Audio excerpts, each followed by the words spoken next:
Today's lunch is gonna be Italian sausage with leeks, potatoes, garlic, parsley, and all the spices. Today's lunch is going to be Italian sausage with leeks. Now I'm sauteing onion, garlic, and the sausages.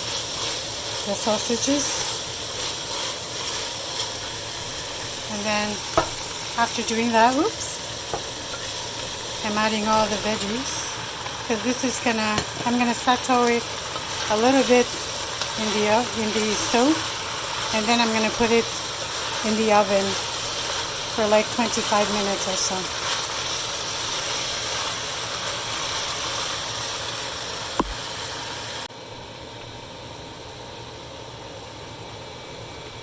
Now this is ready to be put in the oven for 30 minutes or so. Depends on the oven.